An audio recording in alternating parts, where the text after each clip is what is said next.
लद्दाख भारत के इस केंद्र शासित प्रदेश में फरवरी महीने से ही एक मांग तेज होती गई। ये मांग थी लद्दाख को पूर्ण राज्य का दर्जा देने की मांग। 31 अक्टूबर 2019 में जब आर्टिकल 370 हटाया गया था, तब लद्दाख को केंद्र शासित प्रदेश बना दिया गया।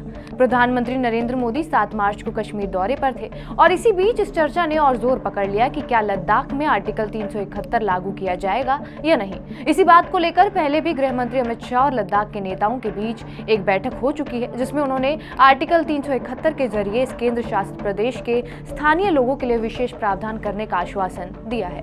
लेकिन अगर लद्दाख में आर्टिकल 371 लागू हो जाता है तो क्या बदलाव होंगे और आर्टिकल 371 है क्या, ये हम सब बताएंगे इस वीडियो में। नमस्कार, मेरा नाम है रिया शर्मा और आप देख रहे हैं TV9 भारतवर्ष। 2019 में आर्टिकल 370 हटने के बाद लद्दाख को एक केंद्र शासित प्रदेश में तब्दील कर दिया गया था, जिसका मतलब ये था कि लद्दाख की कोई भी विधानसभा नहीं होगी। भारत में 2 केंद्र शासित प्रदेश ऐसे हैं जिनकी अपनी विधानसभा है, ये है पुडुचेरी और दिल्ली।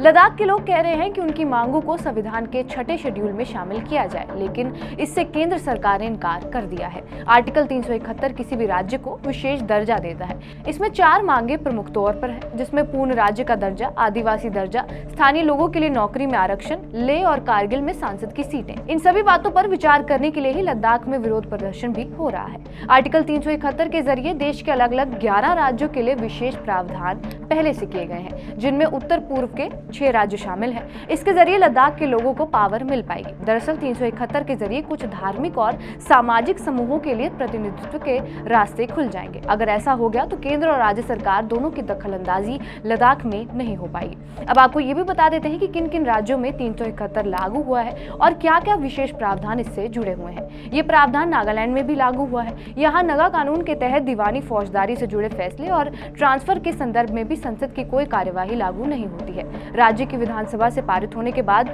जरूर इसे लागू किया जा सकता है। इसी तरह से अनुच्छेद 371G में मिजोरम के लिए खास प्रावधान किए गए हैं। इसमें भी वही कहा गया है कि मिजो लोगों की परंपरा और कानूनी फैसलों पर संसद की कोई कार्यवाही तब तक लागू नहीं होगी जब तक कि राज्य विधानसभा में इसका प्रस्ताव पारित न हो जाए।